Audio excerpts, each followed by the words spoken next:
Welcome to the Creative Mind Smart Money podcast, where we turn financial confusion into creative confidence. I'm Samantha Eck, bookkeeper and fractional CFO for creative entrepreneurs. Each week, I'm sharing my financial expertise and actionable strategies to help you build a thriving creative business. Plus, you'll hear from industry experts who bring fresh perspectives on growing your business beyond the numbers.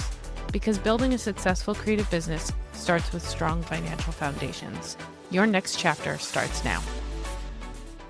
You're listening to the Creative Mind Smart Money podcast, and today I have special guest Emily Kim. Emily Kim is an ex-Apple software engineer turned creative business educator based in Boston, Massachusetts. Over the last 6 years, she's built a multi-six-figure brand photography and videography business. Now, Emily is combining her business expertise from her MBA, corporate experience at Apple, and her years of experience in photography to coach other photographers and creative business owners on how to build sustainable, profitable businesses. It's so good to have you today, Emily. How are you? I'm so good. Thank you so much for having me. I'm so excited. Absolutely. Before we really get into the nitty gritty of everything, tell me a little bit about yourself, what you do, what led you to doing what you do, and what brought you from California to Boston. Of course. So I am a brand photographer, which means I take marketing photos for business owners like you. I typically work with solo entrepreneurs, but I also work with brick and mortar businesses like boutiques, med spas, eye doctors' offices. It kind of runs the gamut. I don't limit myself with the people that I work with. And what led me to brand photography, it's so funny. I didn't actually intentionally go into it. I kind of stumbled into it. I started my photography business while I was still in college, taking college graduation photos for seniors because I needed some cash. And then when I moved to California, I just kind of kept doing it. There's a lot of great schools in the area. I was Stanford, San Jose State, Santa Clara University. I was doing it for fun, still posting to Instagram. And my first brand photography client, she found me on Instagram and she was a jewelry designer. So she designs jewelry for Netflix shows, things like The Bachelor. You've probably seen some of her pieces if you watch TV. And that was the moment that it clicked for me where I was like, oh, I could do photos for business owners. That makes a lot of sense for me because I've Yes. always been super entrepreneurial and I got my MBA. So it all kind of clicked when I worked with that client. Yeah, that's really awesome to hear. And I love how you kind of just stumbled into it because I feel like that's such a relatable story. It's very similar to what I did. I just kind of stumbled into what I'm doing now. So I love hearing that from you. Now, of course, one of the things that you talked about was moving your business to a completely new city Mhm. where you know no one. And it's a huge challenge. But what was your game plan when you landed in Boston? Yeah, a couple of different things. So you asked me earlier, what led me to Boston was my husband got a new job and it Mhm. was a great offer. We couldn't turn it down. And we'd always wanted to try living on the East Coast. So here we are. But we didn't have a lot of turnaround time. We had maybe 3 months of notice between when he got the offer to when we needed to be up and packed in Boston. And yeah, I didn't know anybody. It was really scary. And I kind of have two different plans. So at first, I was like, okay, how am I going to continue offering the same one on one service that I offer now, brand Yeah. photography, in a place where I don't know anyone? So the first part of my plan was I'm going to reach out to as many photographers as I can meet and offer my video services instead, because that is a more niche skill set and not every photographer offers that. So I thought that could have been a really good way to get to know people, meet people, and also offer a service that was going to help both of us. That was plan one.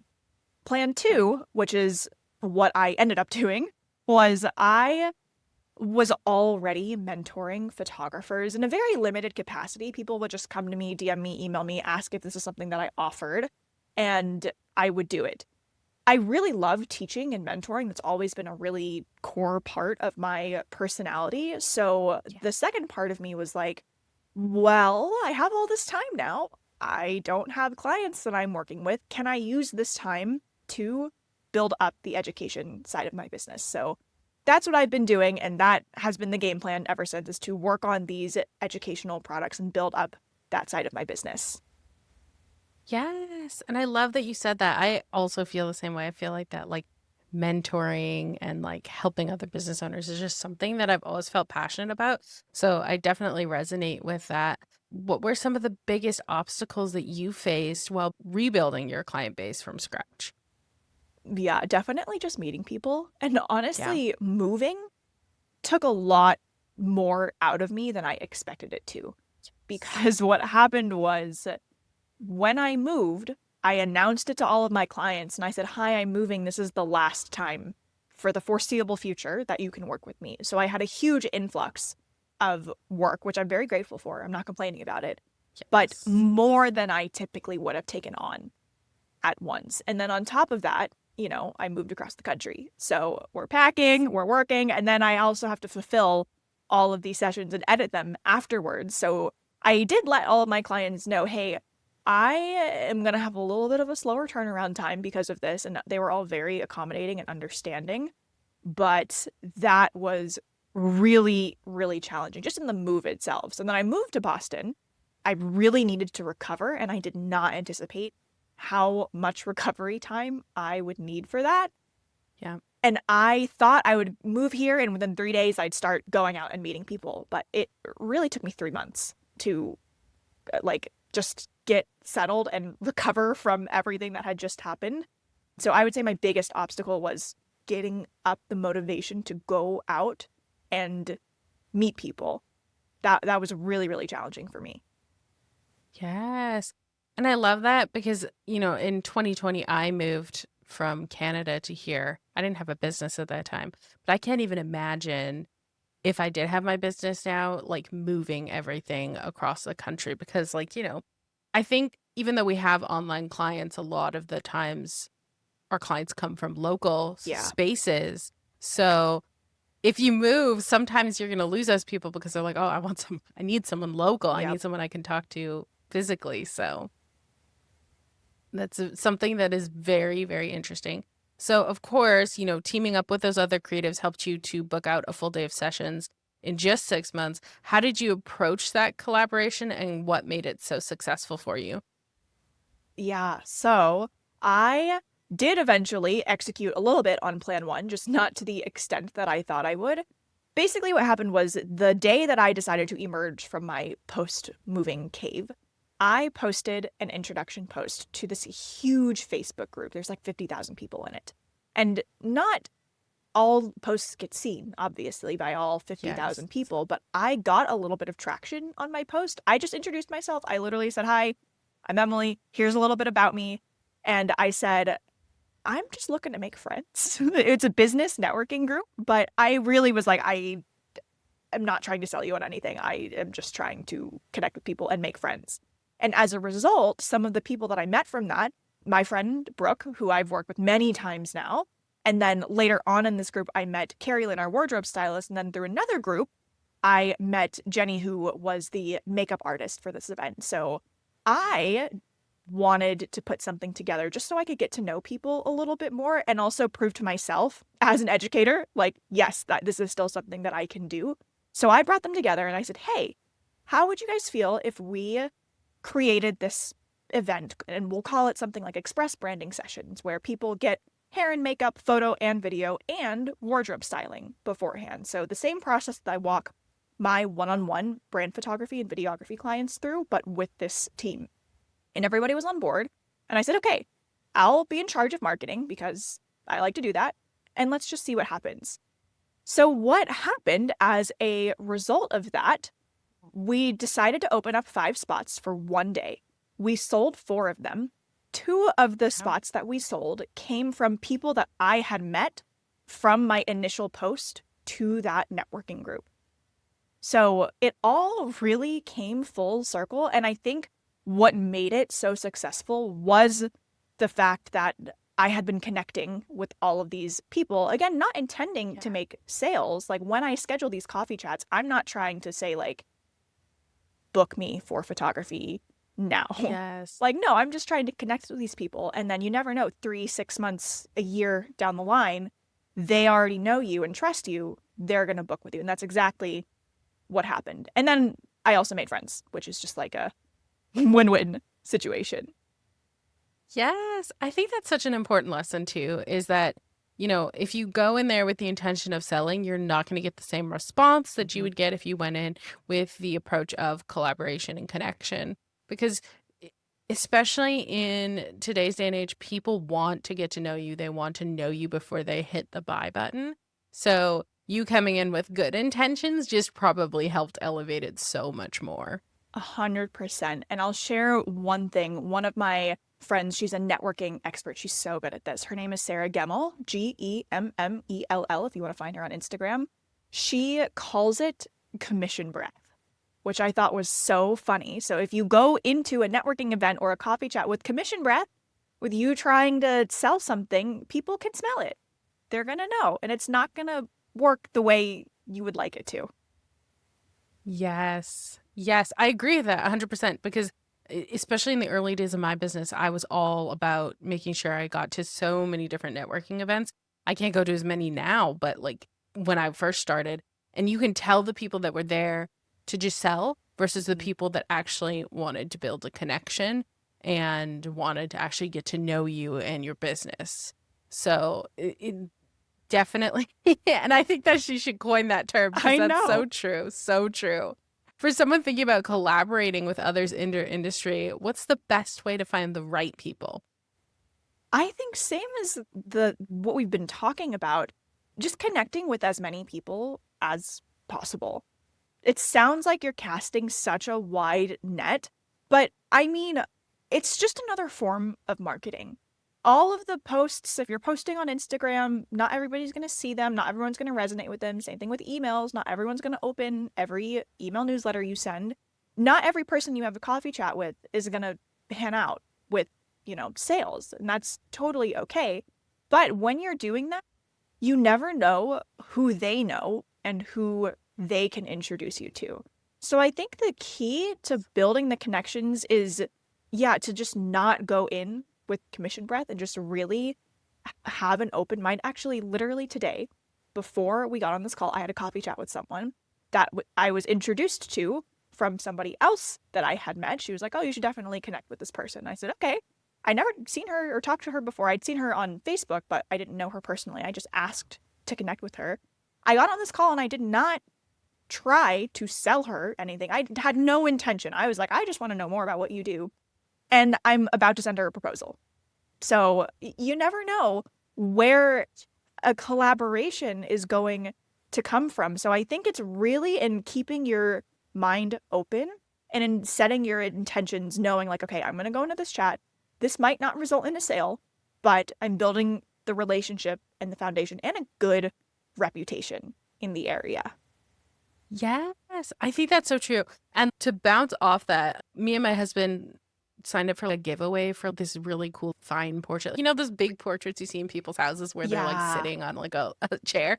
I signed up for a giveaway for one of those, and the lady contacted us. She's like, "Yeah, I'd love for you guys to come in and get the free photo and everything." So we signed up for it, and she's like, "Okay." So she's like, "What do you do for work? Like, what does your husband do for work?" And I told her, I said, "Well, I own a bookkeeping business." And she's like, "I need a bookkeeper," and I was I Perfect. didn't even like come into this with that intention. I just wanted to get a photo. Yeah, So exactly.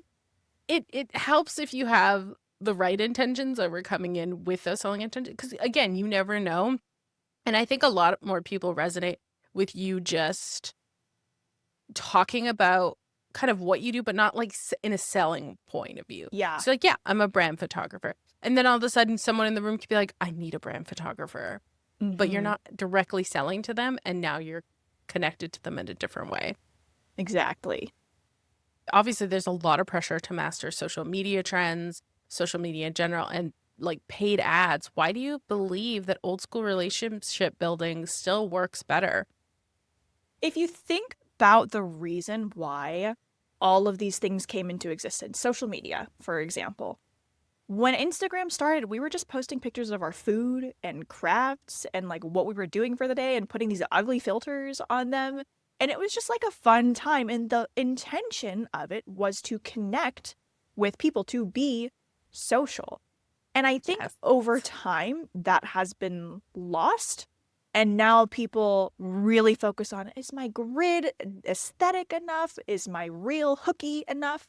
Like, what is the strategy? And da da da da da. All of that is important. You know, there's things to learn about everything. But at the end of the day, the whole point is to be social. So if you're not thinking about that, no matter how many Instagram strategies you implement, how many ad strategies you implement, it's not going to pay off if you aren't building that foundation of relationship building. Yes. And I think that's so true. Actually, it's funny because I had a podcast interview before this with another lady, and we were talking about how social media used to be so fun. Like, you used to post your outfit of the day, and people used to be like, wow, that's such a cool outfit. But now it's so serious. And I'm like, what happened to us just being us and like having fun with it? So, and I think, you're right. When you go and you like meet people at these networking events, things like that, they can get a sense for you in person and they can see who you are. And it's more exciting and more fun than just trying to like be pretty on social media. Yeah, 100%. They get to know you so much faster in person versus on social media. You have to consume, a lot more of their content to get a feel for their personality. And even then, you're still like, is this really how you are or not? Yep. Because you put on a face on social media, whereas when it's in person, it's a lot harder to put up that wall and that face that you built. But what's your approach to building connections that actually lead to clients instead of just some sort of casual conversations? I think being intentional with the people that you connect with, which I feel like might sound contradictory to what I just said, which was connect with as many people as possible. But go to spaces where you know the people that you want to connect with are. So, for example, that giant Facebook group that I introduced myself in, not everybody is somebody that, makes sense for me to connect with, but the vast majority of people that I want to reach are in this space.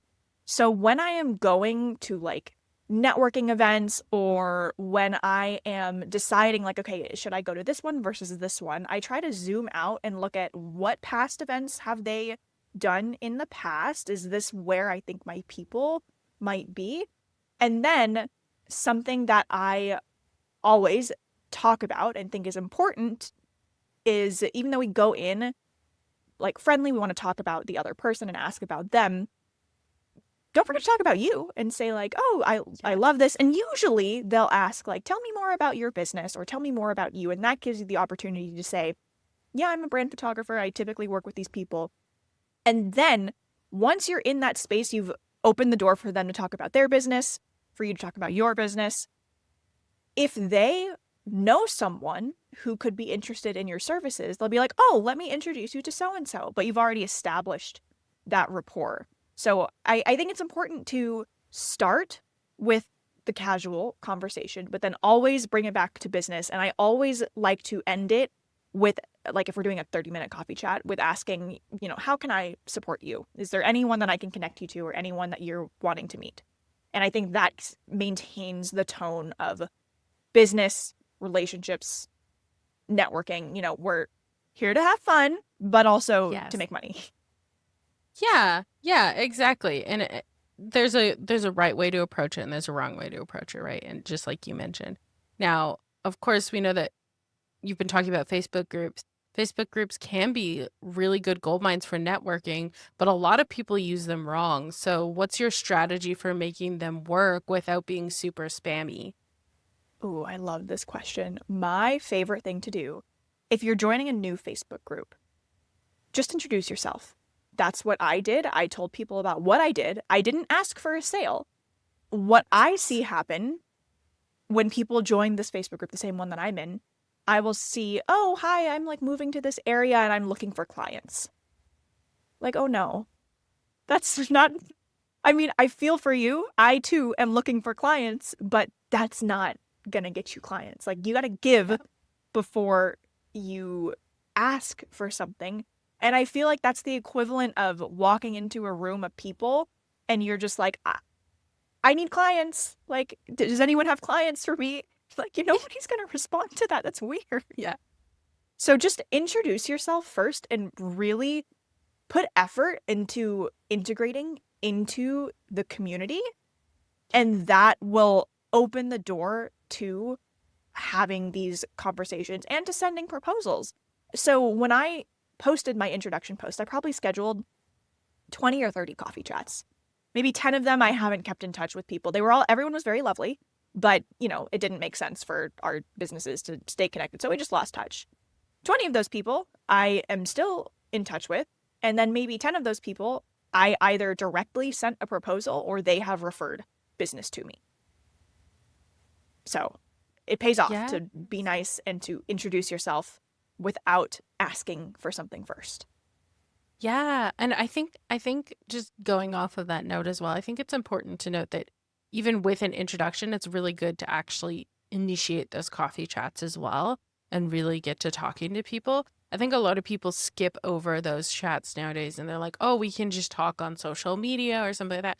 But when you have that intentional one-on-one time, it's so much more important than being in the crowded space of social media or being in the crowded space of a networking group, because then you're actually learning more about each other in that personal basis and not just having like a bunch of people join in on a conversation. Yeah, 100%. So what's a real, I mean, you've given some already, but what's a real example of a connection or opportunity you've landed just by showing up and engaging in a group? Oh, yes. Well, like I just said, the coffee chat I had earlier today, I'm sending out a proposal. From that first chat or the first introduction where I scheduled all of these chats, 2 of them off the top of my head ended up booking those express branding sessions that we scheduled. One of them has booked us multiple times. What else has happened? I did end up sending, I think, up around $15,000 worth of proposals from that session. Now, I did not book $15,000 worth of proposals, but they were open. And I told you I had 2 plans, right? I wanted to maybe book or focus on the education side of my business. I ended up not following up with those proposals because I was like, I'll just focus on the education side. So I say that to say I probably could have closed more, but I want to be transparent. I sent out that much in proposals, did not close all of it, but I also didn't follow up. So, I could have done more. Yeah, absolutely. And I think that's so valuable just to hear like how an intentional going in with that connection mindset, intentionally posting about it led to something that just helped you grow in a new space. Now, I know you're a big fan of kind of in-person networking groups that meet regularly. Why do you think those are more effective than just going to like a one-off event every once in a while? I think it just goes back to that connection building with these one-off events, which I've attended many of them. The trend that I have noticed is that the people going to those, especially if it's business owners and entrepreneurs, you get a lot more of the people who are just trying to make money or make more connections versus if you're meeting with the group regularly, everyone that you see more than once is committed to building relationships in that community. And so the more often you see people, the more they remember what you do, who you like to work with, and you naturally will just get to know them better and build stronger relationships. And I just feel like I have run into too many situations at these one-off networking events where they'll take the list of people who signed up and add them to their email list without asking. And I'm just like, I didn't say that you could do this. Like, you got to ask me permission. So I find that doesn't happen at these groups where you meet regularly because you're going to get called out if you do something like that. Yes. And I love that because I actually used to be a part of BNI. It got a little bit too expensive for me to continue being in BNI. But we had someone come in just once. And what he did was he took everyone's cards out of the card binder. And then afterwards, he followed up and called everyone and started like pitching his services. And we're all like, what is happening? Why is this person doing this? And we're like, this is not the point of BNI. Like, the point of BNI is to actually come in and like connect and network and everything like that. And I think it's so important because when you're in those groups like that, you really do build those relationships. And then not only that, but you're connected to now a network of 25 to 30 people. So it's better to have a group where you're consistently getting to meet with those people, because you get to know them even deeper than if you were just to go to those one-off events. Obviously, sometimes you are going to see the same people at those events, but the chances of you actually building a connection are a lot less than the ones that are regularly meeting. Yeah, 100%. So for someone moving to a new city, what's the first step you think that they should take to start building their own network? First step, definitely recover. Don't do what I did and expect to hit the ground running. Like, give yourself some grace, first of all. But then I would just start looking at a few different places. The first being local Facebook groups. So what I did was I went and I searched like Boston entrepreneurs, Boston business owners, Boston whatever. And that's how I found this group that I am now a part of. And then once you find one, it doesn't have to be the end all be all.